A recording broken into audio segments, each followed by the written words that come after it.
Huh. All right. What's up, everyone? Welcome back. Happy Monday. I told myself I wasn't going to say that happy Monday this week. And yet you did. And here we are. Yeah. I don't know why I said that or when it started, but it is what it is. Before we start, we have a few different things we're talking about today, all different sort of directions because I couldn't get my brain to stay straight. But before we start, I wanted to let people know that there's a new feature that was released through Buzzsprout, which is where we host our podcast, that will let people talk to us. So to let people basically, it's called fan mail, but I think it's going to look sort of like text. And I think there will be a link or a button in the show notes and people can just kind of communicate with us right there as they're listening. Cool. Most people are listening to podcasts on their phones. So it's what they have. So that, yeah, it totally makes sense. And I thought that was pretty cool. So if you're listening and you have something to share with us, or you want to agree or disagree or yell at us or be our friend or whatever the hell you might want to do, click that button. I will enable it for this show. I think we just turn it on in the settings and it's good to go from what I saw. So let's talk about the class you did. I know we touched on some one-on-one education in the past, and I don't really like the term micro, but we had talked about micro education as being something that I see benefiting the industry and the people that really want to not just go around taking classes to take classes from people that are famous on Instagram and then post that on their Instagram. I wasn't talking about you in this case, but what I meant was I think that everyone should be doing this. And I think that the whole industry would well, not the whole industry. See, you got me off my track. It's your fault. Sorry, listeners. Jen's contract is almost up. That's what I told you this morning. We're looking for a new co-host. Anyways, I think there's people that want to go to classes just to go to classes, right? Oh, this guy has 500,000 followers. He must be good at hair. I'll go to his class and then I can post that I went to this person's class and I can tag them. I don't know why or what that does for you, but cool. If that's you, cool. I'm not saying don't do it. Do what you want. Don't let me tell you what to do. But there are a group of people that want to go to education and fucking actually take something out of it and apply it in the real world and try to step up their game or try to. A lot of the stuff I'm trying to learn right now is going to expand my client base. Like I'll be able to do a lot more with hair. So it's different when you go to this class and it's, there are 100 people there and you're just sort of watching somebody on a stage. There's a time and place for that too. Like I said, it's cool. But if you really want to get down into it, working one-on-one or working in a small group, even if it's like 4 or 5 people to one educator, that's where the magic can happen. And so you recently you were approached by someone, and I'll let you tell the story, but you ended up with I know we touched on it a few weeks back maybe, but you've actually gone through. So talk to people and tell them about that experience. So the beginning of the year, I taught a class, and at the end of I think it was a blonding class. And at the end of the class, the one was like, I would like to hire you to like teach me one-on-one. And I was like, yeah. Reach out whenever. Literally inside, I was like, I teach one-on-one in the salon all the time, but I had never been like directly somebody wanting to hire me. So the fear of that, I was just like literally blew her off. And then I taught this haircutting class to a big group of people. She was there and she's like, I really want to hire you. So at this point, I'm like, wow, this woman really wants to hire me. So I was like, I guess screw it. Like you say all the time, like don't do something if you're not asked. At this point, now I've been asked twice. And she had been DMing me through Instagram, like, please don't forget about me. Please don't forget about me. So I'm like. And you were ducking her. Yeah, I was totally. It was scaring the crap out of me. And at the second class, when finally we were back one-on-one, she's like, the energy you put out, the way you talk, she's like, you make me want to learn. You make me feel comfortable learning, which is why I would like to hire you. Like she explained that. And I was like, okay, so let's do this. So the next available I had was the beginning of May, and we went in. Our salon's closed Wednesday morning. So I had said to her, if you want, we can book a Wednesday morning for like 3.5 hours and just do some one-on-one stuff. So as it got closer, we just come up with an agenda of like the things she personally needed to work on. What was like most important to her? What did she want to get out of it? Some of it was just going over foiling placement. And we didn't use a model or a mannequin for that. We used a mannequin, but we just kind of talked through that. She really just needed to like visualize some things and show me what she was doing and ask me some questions. And then, Can I interrupt you for 1 second? I yeah, think that's really cool. And that's one of the big takeaways I want people to see. If you work one-on-one or in small groups, you can sit down. There doesn't need to be a set format. Maybe you guys came up with what you're going to work on beforehand, but then you're like, okay, we can just sit and talk through this. yeah, Where if you had a class with 100 people, you're not going to be able to do that for every single right. person. So Oh, you're getting so much absolutely. more detail and attention to your specific needs. Go ahead. Yeah, Sorry. it was very customized to what she wanted out of the class. And I've been doing hair for so long and now educating for most of my career that I knew kind of whatever avenue she picked, I could help her. If nothing else, I could help her get a little bit better, right?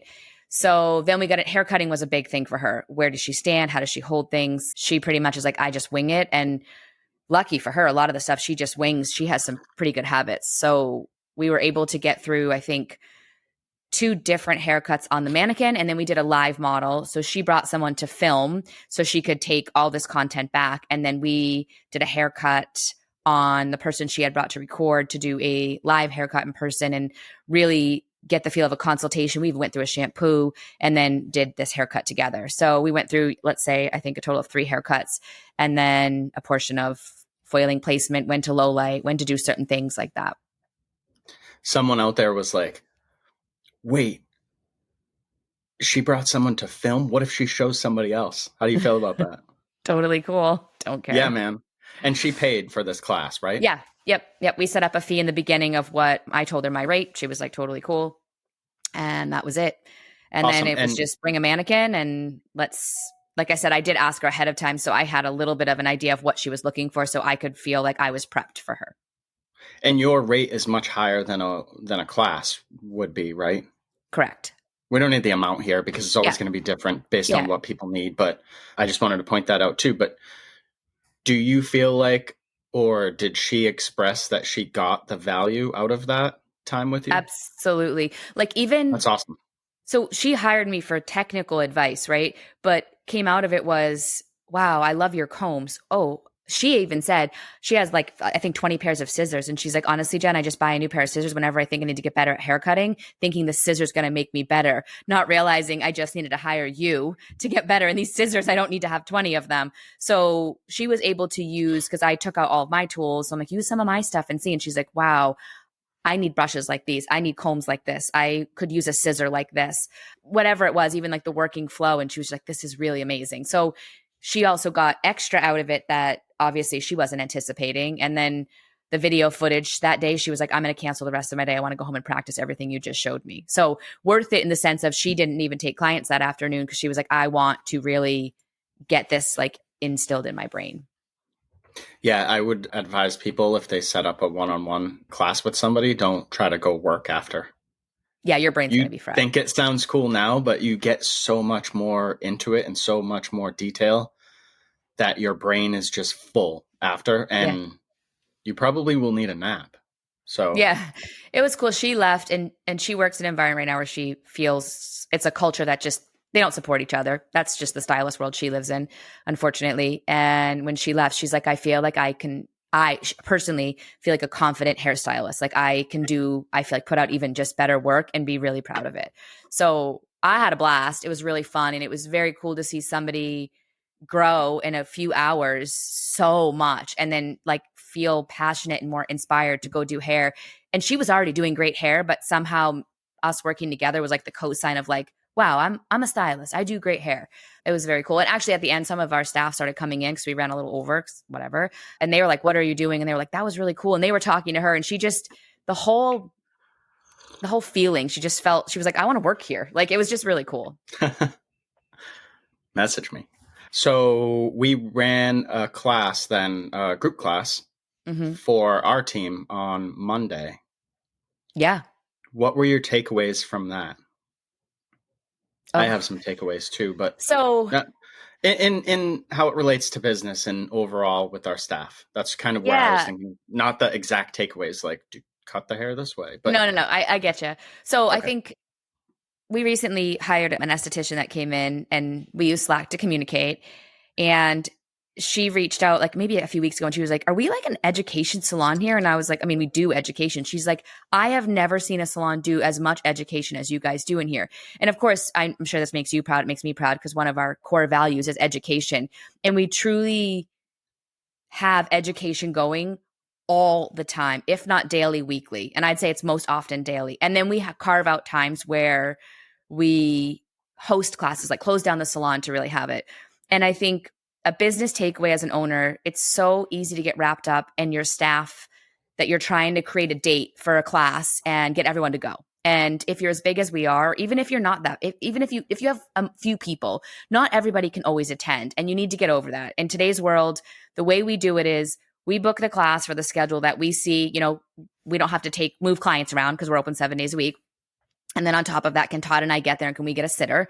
And then here's the class. If you can make it, great, let us know. And if you can't, totally cool. Like, it's their loss, not now the business's loss. And previously, like in years past, I think I used to look at it as like, well, if you can't make it, like, how are we going to teach you and how are you going to learn? And start to realize like we have to focus on the people that want to learn, want to take it. And we let them at certain levels take it as they want. Like, we had someone in this class that was like, I just really want to watch. So cool. If that's your learning style, she's been doing hair for a good amount of years, that I actually think there was value if she watched. She actually ended up being the model. But I think as a business owner, you come in, and for me, it's very important to let the class kind of organically develop. So there's a loose plan that I have with the educator. Todd would be included in this case. I was just sort of like facilitating it with the educator. And that loose plan was the things that either we have for redos coming in, or what I see for the staff that they could really use some help for curating their haircuts and taking them next level. Then what happens after there, this class now, we trust the educator. We've got kind of a loose agenda. So I want the educator and the staff now to curate, what does this class look like? And that's organically, it actually took a little bit of a different path. And we ended up having a live model and the staff working on their mannequins, watching the live model. And the takeaways they got out of it, everybody had something different, but everybody left feeling inspired, motivated. And I could see yesterday we're putting things into like implementation, right? Trying something new, doing something different. So for me, that was like, it was such a win. And then, Todd had followed up with the staff through our Slack communication, just like his takeaways, like what we wanted for them for the class, and like asking them again for feedback on it. And the next part of this education is to have like some team building, right? So it hit all the boxes for that. So it was a big win. Yeah, I really enjoyed it. I actually watched too. I had a mannequin and then decided, you know what? I think I'll get more out of this if I just sort of poke around and watch. And I got a ton out of it. And like you said, I shared that with the staff and had great engagement with the team through Slack afterward. And they were listing a bunch of stuff that they took away, to the point where I was like, we have to actually get this to, what's funny? I'm about to say her name. And she was like, I heard my name on your podcast, and it was weird. It was weird to hear my name, but shout out again, Sam. You were great, and thank you. And Jen, you can reach out with that stuff, or I can message her or whatever. But there were a lot of just positive things that come out of that. And I agree with you. I used to be like, why can't this person make it? Like, or that person really should be here. But it's the same as when you walk into your business, and we've all been guilty of this. I still fight this. You walk in and you're like, why is that dirty? Why is this? Why is that cup sitting there? That shouldn't be there. Why is somebody's phone just tossed like over here with the cord running? Like, and you start to see all the negative things, and you close your mind off from seeing all of the positive things and all of the good that the people are bringing to the team. So I try, and it's like an active pursuit, right? But I try to now just focus on the positive. Like you said, we focus on the people that were there, not the people that weren't there. And some people just aren't as into education. Some people say they want education and they don't last at our salon because they don't really want education. Right. They want to say they want to go to a class and watch probably, and then tag the person. That's probably what a lot of people want to do. But we've been curating this team where we had, I think, only 2 or 3 people not there for whatever reasons. They have other jobs or whatever, and that's fine. But the majority of people were there, and everyone had just positive things. And then the last thing I'll say before we move on is that implementation thing is so huge. So to hear that, because I wasn't in there yesterday, but you're in there, and to hear that people are actually implementing things, Mm-hmm. they're actually getting fucking better. Yeah. They're actually getting fucking better, Yeah. dude. That's It what was you not a have to time do. waste. Yeah. So, anyways, that was a good time. What you want to talk about? So, switching gears from education to social media for a little bit and Sure. the prom stuff. Do you want to Oh, talk yeah. about that? Because I wasn't in there and I felt actually terrible because it's high school age and I know what I was there. Like we've Hmm. gone to high school, we've been through it Yeah. and we're removed. And looking back now as a parent and even as a business owner or just someone that does hair and wants people to be happy, I felt bad in these situations. So you want to touch on what we kind of came up with? Yeah. So prom's always tricky.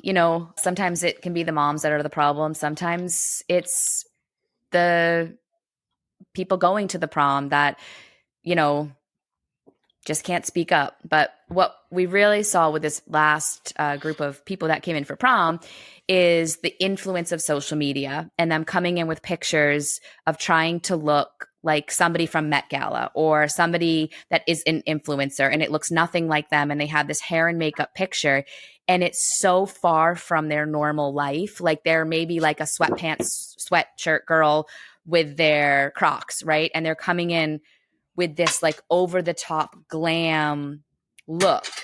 And there may be a few percent of people that would work for. Like they really want to be glam.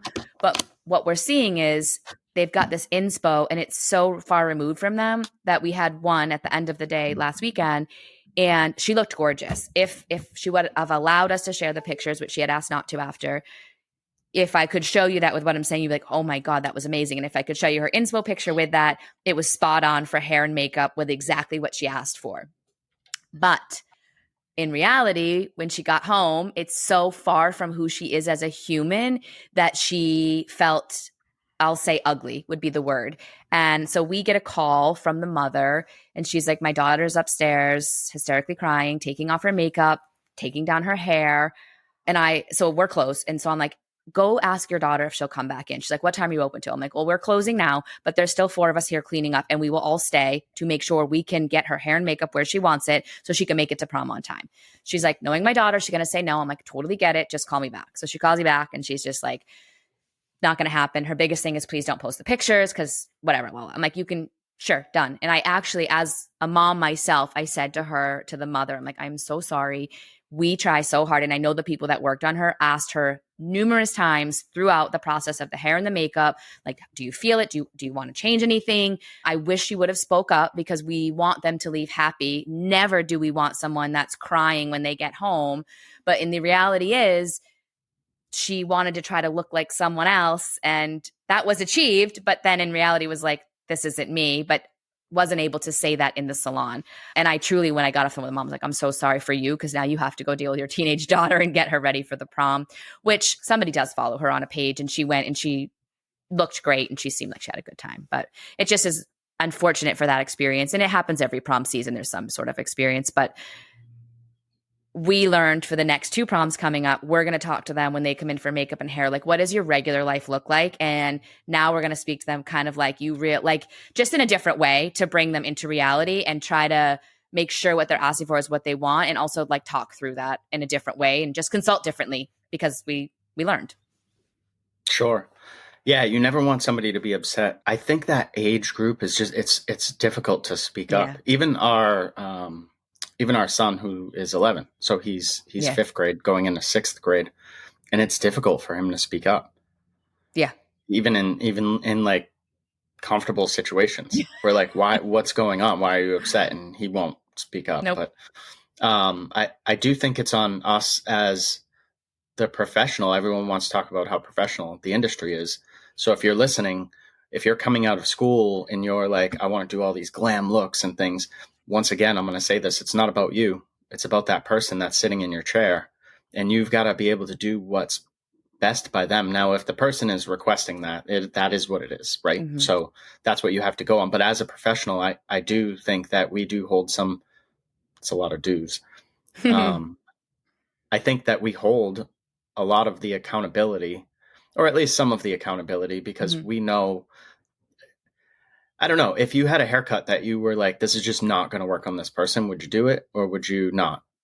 You know what I mean? So that's the question you got to ask yourself. Mhm. Same thing with makeup and updos, right? Yeah.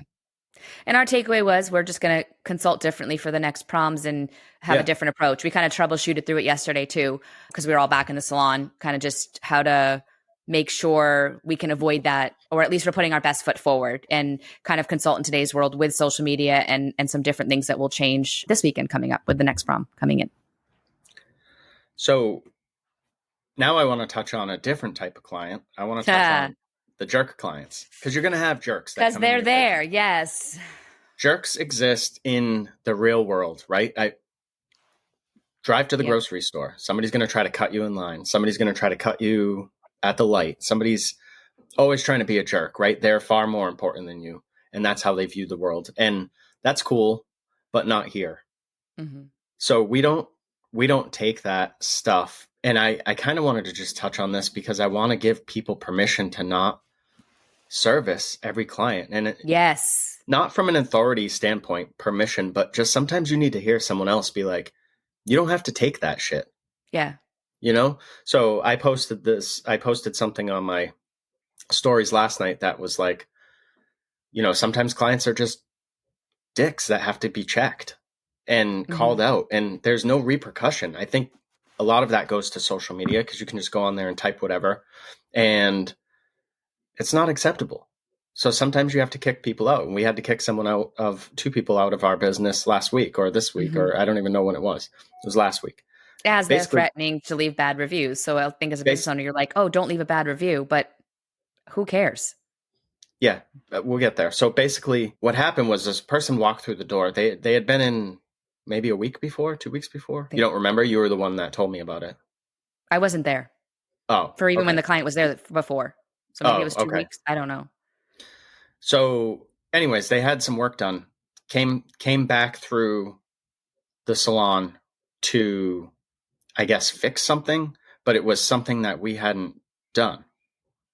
The reason why I was asking you what was going on, because I don't speak color. And so I thought you could help me out with this, but just do this instead. I wasn't there for any of this, any services that were done prior or after. From what it sounds like, from what I was told, is she didn't like her root color when she came back in, but when she had been to our salon before, we never did her root color. Correct. Yes. So she was trying to thank you for explaining that. You're welcome. You could make more sense than me over so here. The part that she didn't like was the part either she did herself or it was her natural color that she didn't like. It was nothing that we had done to it. Right. So there's your first thing. The second thing was she was demanding a discount, and she wanted the next stylist to discount it because she felt like we made a mistake, which we didn't make. We didn't touch that part of your hair. Mm-hmm. The rudeness happened. So the options were explained. They were, you can either have this or not, period. Because that's how we are professionals. And look, this is going to damage your hair and we're not going to do it. So then comes well, if you don't make it right, we're not going to look highly on your business or something. Mm-hmm. And I'm like, what does that mean? Well, it means we're going to leave bad reviews. Great. Bad reviews are awesome. You know why I like bad reviews? One, they're funny.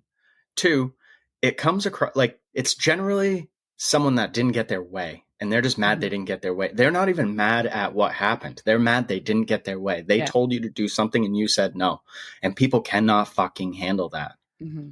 So, and then the third reason is I want to show the world that we are not for everybody. Mm-hmm. I have never claimed that our business was here for everybody. Everyone's welcome. Everyone can walk through the door, but we're not going to be able to service everybody. Right. It's just how it goes. That's how every business is. And so we got the negative reviews and they actually weren't even that bad. They were not bad at all. I thought they were going to be worse, but they weren't bad. And then I just did what I did. And I just am funny when I respond to negative reviews because that's sort of the personality and brand of our business. I don't know if people remember when I think it was Wendy's was getting bad reviews and they just talk shit to the people. And I was like, that is so clever. Go ahead. Sorry. I think something I want to point out here that's really important because I think people get really scared of bad reviews. Reviews are great either way, to be honest, and you shouldn't have all great ones. It's good to have a bad one here and there, but here's the takeaway: how you react to those bad reviews is very, very important. You are funny. It's a little sarcastic, but you're Yeah. not fighting with the person. And I think I've seen this happen before with social media or with reviews, and you see like the owner fighting with the client, and that never looks well. So that, like, if you have to fight, take that offline. Like, you know what? Feel free to email me here. I've done that in the past. Like, email me here. We can fight over here, but we're not fighting publicly on social media. But you will respond in a way that it protects the staff. It puts light on it. It's just, there's You really gotta not spin much it else your to way.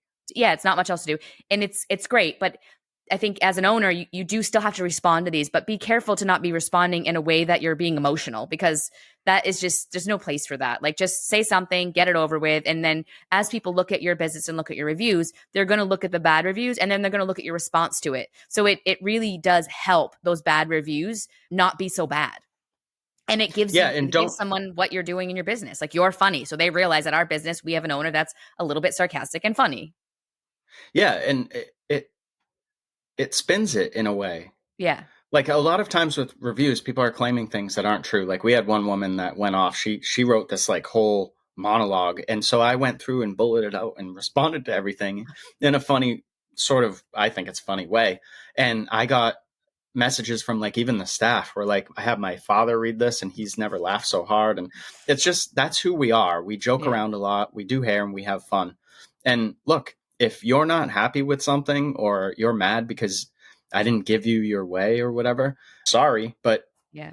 I don't know what to tell you. So if you want to threaten me with reviews, I'm like, you're threatening me with a good time. Are you serious right now? Yeah, I love bad reviews. Yeah. So now, you don't want to get a million bad reviews, but Right. I don't think having bad reviews is the end of the world. Like, if you No. go on your favorite restaurant, whatever your favorite restaurant is, I guarantee they have some reviews where Yep. they're like, this is terrible. I got sick. My whole family was sick. That's a Yeah. popular one. My whole family was sick. I've worked in restaurants before. Your whole family would not be sick. There's no way, unless you guys all ate the same exact thing. Right. So it's ridiculous, but I think you can spin it with humor. I think that you've come a long way, because in the past that would have bothered you. Well, that's why I think I was speaking to it, because as an owner, yes, it would have extremely bothered me, very much stress, anxiety, all of that. And now I embrace it to, like what you said, any review is going to help us on Google, good or bad. And I know I have you to respond to it in a way that's very clever, and I don't have to stress about it. So, actually, even the staff, like, they're like, I know Todd's going to handle that. So it's all set. Like, and they can brush it off. They can do what they need to do and then move on. Yeah, I'll always have our staff's back. And in this particular situation, I actually took one of our team members and was like, will you help me out with this? Because I do not want to be talking about color. So I need someone that understands what she's talking about to go out, and give her options, which are to leave at this point, because she was being extremely rude, cursing at not only the stylist that was trying to help her out with the consultation, but this other stylist that she saw first was there. And she was just F-bombs and all this stuff. And I'm like, you cannot treat my team that way. Yeah, if you were a dude, I would have removed you. Like, you just can't act like that in public. But these people think that they can do whatever the fuck they want without repercussion. And, you're going to have people that are jerks and people that leave bad reviews. And I had a review somewhere, I forget where, but it was from, I looked it up, and the person just left like 2 stars or something. And I was like, you've never been to our business. I don't know. And then, so we've had actually bad reviews where the people in this shows you where these people's mindset is. But we had a 1-star review where this person left this huge thing, and it was in response to another bad review. Do you remember this situation? No. But I had been a smart ass and replied to it. And the person said, I wasn't going to leave a bad review, but based on how the owners acted, blah, blah, blah. And then wrote all this bullshit. Mm-hmm. Well, that review's gone. They took that review down. So that goes to show you, like, they realized after that it's not that big of a deal. Yeah. I don't have to go around trying to trash a business. And your review is not going to, like, cancel your business. You're going to be fine. Right. So I just want people to know that. And if you need help responding, I would love, maybe I'll start a business helping people respond to bad reviews. And I think the other part that dream job. Yeah, that would be great. To recap is that you are able to cancel clients. Like you're not a good fit here. So I wish you the 100%. best of luck and I hope you find the best salon or whatever you want to say. But there's nothing wrong, especially like when you're in a consultation, if you don't feel like it's a good fit, your gut's probably spot on. It's not a good fit. So why even try to put yourself in an uncomfortable situation? Move on. Like there's just move on. There's more hair to do on someone else. Yeah. So what's funny is this person was talking about discounts during a free consultation. So we hadn't even, Yeah. yeah. They just came in Well, with all these ideas of what they were going to get. And don't fall into that trap either, giving yeah. in like that, because just don't do it. No It's go. not fair to your loyal clients, not fair to you. And you're going to Yeah. have to see these people over and over. Do you want that? I don't want that. No. No. Anything else, Jen? I think that's good. We're at like a No. half an hour. All right, That's great. cool. Well, thanks for listening. If you're still listening, I appreciate you. So does Jen. Get on my email list. I think I'll put the link in the show notes Yeah. everywhere. The blogs have been But awesome. I've been getting a lot of good response from there, and I enjoy doing them. So the more, if I see, it's like anything, when you see a little bit of growth Yeah, it or gets you some more more inspired to engagement, do or exactly, do better. exactly. So, They are really good, and and not just because Todd's writing them. I even enjoy them. Like they're really inspiring, and they're short and sweet too. So it's not like you're trying. It's not a lot like to read. It's very cool. no, it's probably like a 2-minute read or less, Yeah. I would say. And yeah, for the people that are sharing them and forwarding them, I keep getting notes and people talk to me about that. And I appreciate it. So thank you very much. And we will see you next week. Bye.